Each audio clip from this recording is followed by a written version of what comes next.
नमस्कार दोस्तों, स्वागत है आपका एग्ज़ाम फिलिया स्टडी में। दोस्तों, आज के वीडियो में मैं आपको न्यू 50 क्वेश्चन करवा रहा हूँ इंडियन इकोनॉमिक्स से। ये 50 क्वेश्चन एग्ज़ाम में बार बार आ रहे हैं। हर एग्ज़ाम में ये क्वेश्चन ट्रेंड चल रहा है, रिपीट हो रहे हैं। और ये आपके रेलवे, यूपीट्रिपलसी, लेखपाल, video, supply inspector, NTPC, UP TET आदि परीक्षाओं के लिए मोस्ट इंपॉर्टेंट हैं। तो वीडियो शुरू करने से पहले अगर आप हमारे चैनल पर नए हैं तो सब्सक्राइब जरूर करें। वीडियो अगर अच्छा लगा हो तो लाइक जरूर कीजिए। चलिए शुरू करते हैं आज का वीडियो। दोस्तों, क्वेश्चन है, भारत द्वारा निर्यात की जाने वाली शीर्ष 5 वस्तुओं में से कौन से 2 कृषि उत्पादक हैं?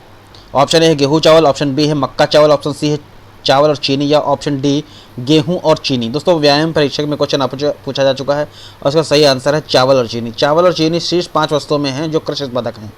चलिए दोस्तों, नेक्स्ट क्वेश्चन चलते हैं। भारत की जनसंख्या का कितना प्रतिशत रोजगार के लिए कृषि पर निर्भर करता है? ऑप्शन ए है 45 से 50%, ऑप्शन बी है 65 से 70%, ऑप्शन सी है 30 से 40%, या ऑप्शन डी 60 से 65%। तो दोस्तों, भारत की जनसंख्या का 40 से 45% कृषि पर निर्भर करता है। चलिए दोस्तों, नेक्स्ट में चलते हैं। खदानों का न्यूनतम समर्थन मूल्य प्रति वर्ष कौन घोषित करता है? ऑप्शन ए है राष्ट्रीय कृषि आयोग, ऑप्शन बी है राज्य सरकार, ऑप्शन सी है कृषि लागत एवं मूल्य आयोग, या ऑप्शन डी उपयुक्त में से कोई नहीं। तो दोस्तों, इसका सही आंसर है ऑप्शन सी, कृषि लागत एवं मूल्य आयोग। दोस्तों, चकबंदी लेखपाल में क्वेश्चन पूछा जा चुका है, ये मोस्ट इंपोर्टेंट क्वेश्चन है। चलिए दोस्तों, नेक्स्ट क्वेश्चन चलते हैं। गेहूं का न्यूनतम समर्थन मूल्य है। दोस्तों, ये क्वेश्चन 2015 में आया था, तो उस समय पूछा गया है। तो दोस्तों, उस समय इसका न्यूनतम समर्थन मूल्य 1450 रुपये था। अब तो लगभग 1800 रुपये के आसपास है। चलिए दोस्तों, नेक्स्ट क्वेश्चन चलते हैं। भारतीय खाद्य निगम की स्थापना कब हुई? ऑप्शन है 5 जनवरी 1962, ऑप्शन बी 14 जनवरी 1965, ऑप्शन सी 25 जनवरी 1966, या ऑप्शन डी 1 जनवरी 1960। दोस्तों, चकबंदी लेखपाल में क्वेश्चन पूछा जा चुका है और भारतीय खाद्य निगम की स्थापना 14 जनवरी 1965 को हुई थी और इसका मुख्यालय चेन्नई में है। चलिए दोस्तों, नेक्स्ट क्वेश्चन चलते हैं। वर्तमान में भारत में कौन सी पंचवर्षीय योजना लागू है? दोस्तों, ये क्वेश्चन 2015 में आया था और उस समय 12वीं पंचवर्षीय योजना लागू थी। ऑप्शन डी बिल्कुल सही है। चलिए दोस्तों, नेक्स्ट क्वेश्चन चलते हैं। भारत के 12वीं पंचवर्षीय योजना का मुख्य उद्देश्य क्या है?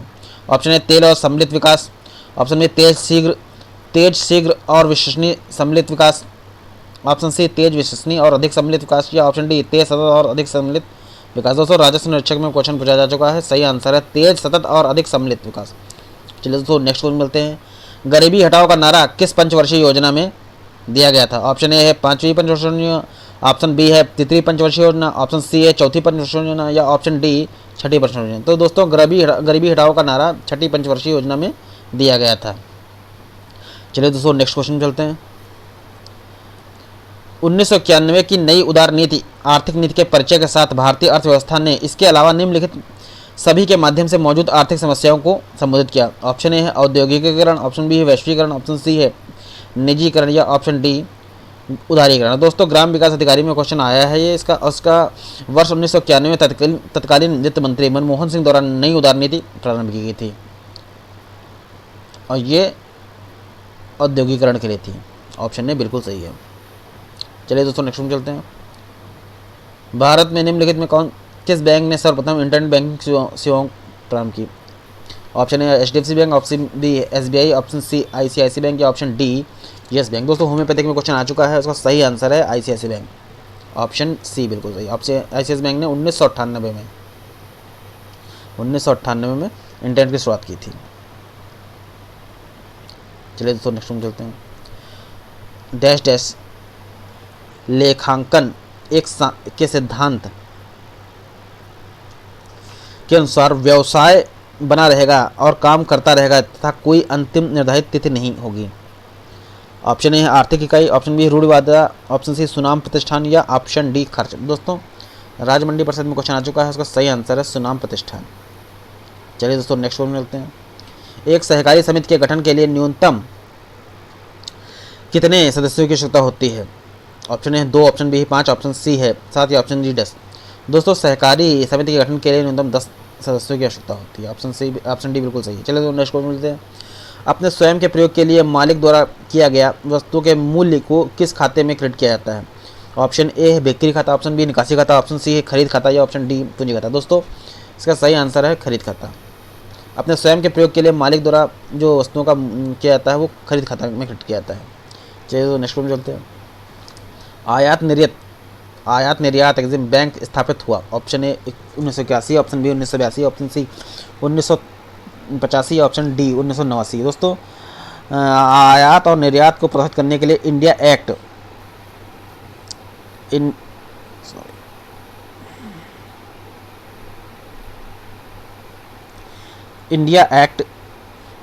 1981 लागू किया गया था।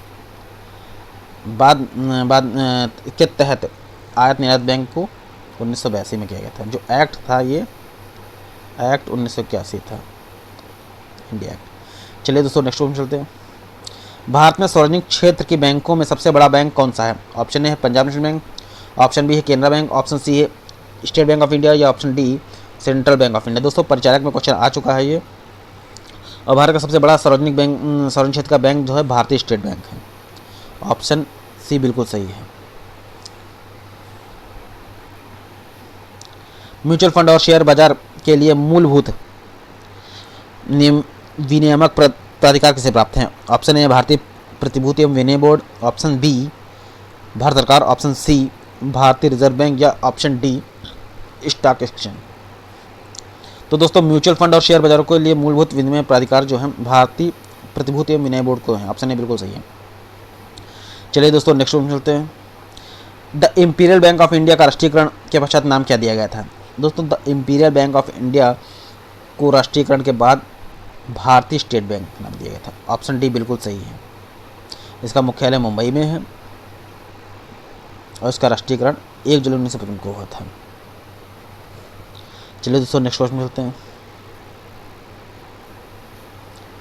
भारत में कृषि और संबंधित कार्यकलापों को निम्नलिखित किसके द्वारा अधिक उधार प्रदान किया गया है?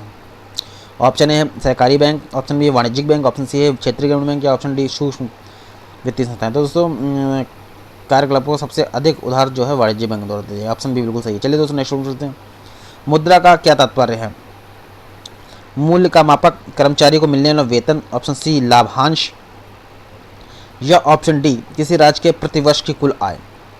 तो दोस्तों मुद्रा का जो तात्पर्य है मूल्य का मापन है। करेंसी पैसे के जो मुद्रा है 50 रुपये की है, 10 रुपये की मुद्रा का मापन है। चलिए दोस्तों नेक्स्ट में चलते हैं। भारत में बैंकों द्वारा कृषि में सूक्ष्म वित्त प्रयास महिलाओं के एक छोटे समूह के गठन पर टिकी हुई उसे क्या कहा जाता है? ऑप्शन ए है सैन्य दल, ऑप्शन बी है सहकारी समिति, ऑप्शन सी है राष्ट्रीय नारी विहन या ऑप्शन डी स्वावलंबन दल। दोस्तों स्वावलंबन दल जो है श्री नरेंद्र मोदी द्वारा इस अभियान को स्वावलंबन अभियान रखा गया है। इसका उद्देश्य महिला शक्तिकरण, मजदूर, चरवाहों, युवाओं और किसानों को आगे बढ़ाने का है। चलिए दोस्तों नेक्स्ट में चलते हैं। 1 रुपये के नोट पर किसके हस्ताक्षर होते हैं? ऑप्शन ए रिजर्व बैंक के गवर्नर, ऑप्शन बी वित्त सचिव, ऑप्शन सी वित्त मंत्री, ऑप्शन डी प्रधानमंत्री। तो दोस्तों 1 रुपये के जो नोट होता है उस पर वित्त सचिव के हस्ताक्षर होते हैं। ऑप्शन बी बिल्कुल सही है। भारतीय रिजर्व बैंक 1 रुपये के नोट और सिक्कों को छोड़कर अन्य सभी नोट जारी करता है। चलिए दोस्तों नेक्स्ट में चलते हैं। रिजर्व बैंक ऑफ इंडिया की स्थापना कब हुई? दोस्तों रिजर्व बैंक इंडिया की स्थापना 1 अप्रैल 1935 को हुई थी। इसका राष्ट्रीयकरण 1 जनवरी 1949 को हुआ था। और दोस्तों इसके प्रथम इसके गवर्नर सर ऑसबोर्न स्मिथ थे। चलिए दोस्तों नेक्स्ट में चलते हैं। वह कौन सी प्रथम माइक्रो वित्त कंपनी जो भारत में अगस्त 2015 में एक बैंक के रूप में परिवर्तित हो गई? ऑप्शन ए है IDFC bank, option B HSBC bank, option C Bandhan bank या ऑप्शन डी मुथूट फाइनेंस। तो दोस्तों इसका सही आंसर है जो वित्तीय रूप में परिवर्तित हो गई वो बंधन बैंक है। बंधन में भारत की एक बैंकिंग एवं वित्तीय सेवा कंपनी है जिसका मुख्यालय कोलकाता में है। और 23 अगस्त 2015 को बंधन फाइनेंशियल सर्विस ने बंधन बैंक नामक पूर्ण बैंक की शुरुआत कर दी। निम्नलिखित में कौन सा द्रव्यता अनुपात है? ऑप्शन ए पूंजी पर रिटर्न, ऑप्शन बी चालू अनुपात, ऑप्शन सी परिसंपत्ति टर्नओवर, ऑप्शन डी ऋण से शेयर पूंजी अनुपात। दोस्तों द्रव्यता अनुपात पूछा गया तो इसे चालू अनुपात बोलते हैं। ऑप्शन बी बिल्कुल सही। चलो नेक्स्ट में चलते हैं। ऐसा राज्य जहाँ कोई क्षेत्रीय ग्रामीण बैंक नहीं है।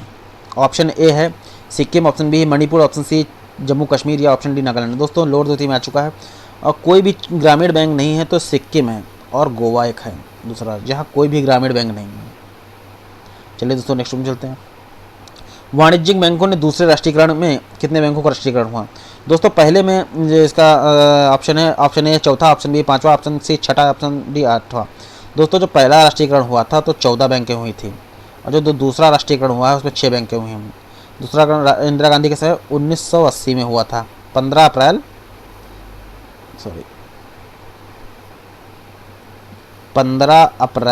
1980 को हुआ था।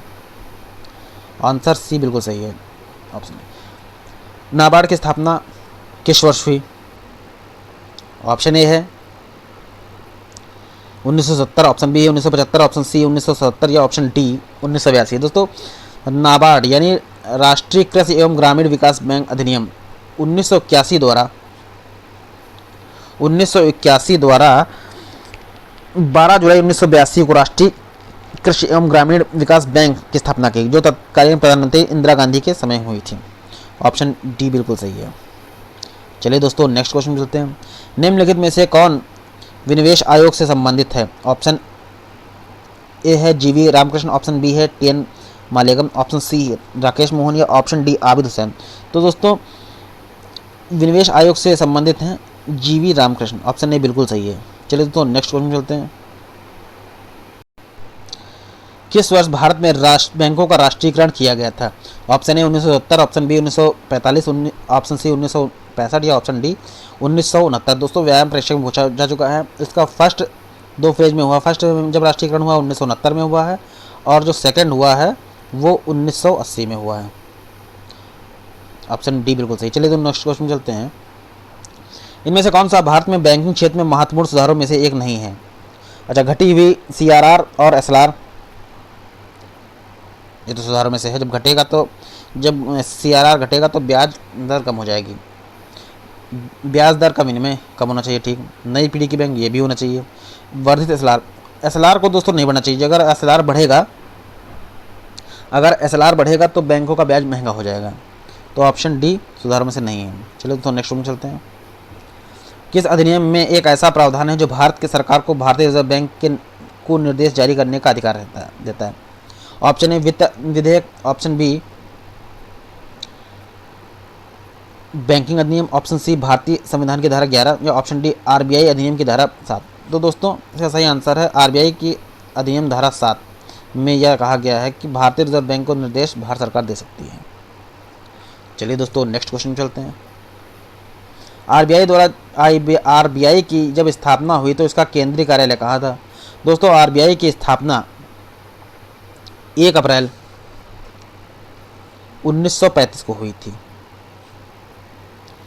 1 अप्रैल 1935 को हुई थी RBI की स्थापना कोलकाता में हुई थी। बाद में यह मुंबई में स्थानांतरित हो गई। तो पहला जो है जब स्थापना हुई तो कोलकाता में हुई। तो ऑप्शन सी बिल्कुल सही है। चलिए दोस्तों नेक्स्ट में चलते हैं।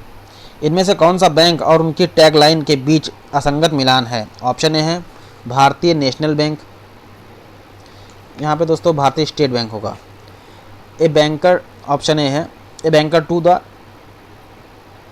Every Indian, option B Punjab national Bank, बढ़ती का नाम जिंदगी, Kotak Mahindra Bank, left money meaning simple, Dena Bank, transmit family. दोस्तों जो पंजाब नेशनल बैंक है इसकी टैगलाइन है a bank to the every bank, sorry इसके जो वो है भरोसे का नाम प्रतीक, the name you can bank upon, और बढ़ती का नाम जिंदगी है एक्सिस बैंक का। तो ऑप्शन बी बिल्कुल कहते हैं। चलिए दोस्तों नेक्स्ट क्वेश्चन चलते हैं। भारत में सिक्कों की ढलाई का एकमात्र अधिकार किसके पास है? ऑप्शन ए भारतीय स्टेट बैंक के पास, ऑप्शन बी भारतीय रिजर्व बैंक के पास, ऑप्शन सी भारत सरकार के पास, या ऑप्शन डी भारत में सुरक्षा मुद्रण और मीटिंग निर्माण। दोस्तों ग्राम विकास अधिकारी में क्वेश्चन पूछा जा चुका है और ढलाई का एकमात्र अधिकार भारतीय सरकार के पास है। ऑप्शन सी बिल्कुल सही है। चलिए दोस्तों नेक्स्ट में चलते हैं। भारत में बैंकिंग लोकपाल के बारे में कौन सा कथन सही है? Banking Lokpal reserve bank of India द्वारा नियुक्त एक वरिष्ठ अधिकारी है जो ग्राहकों की शिकायतों को समाधान करता है। ठीक, बी केवल सार्वजनिक क्षेत्र के बैंकों के लोकपाल, ये गलत है, सबके लिए है ये तो। शिकायतकर्ता पर अवार्ड को पूरी तरह स्वीकार करना बाध्यकारी है, ये भी गलत है। बैंकिंग लोकपाल ग्राहकों की शिकायतों को दर्ज करने के हल के लिए मामूली शुल्क लेता है, ये भी गलत है।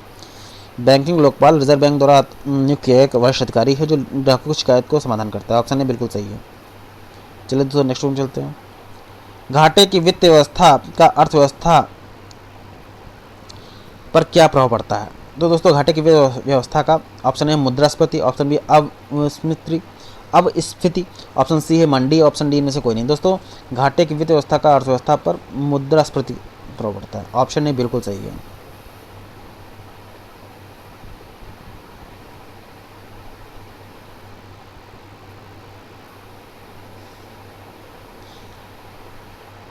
चलिए दोस्तों नेक्स्ट क्वेश्चन चलते हैं।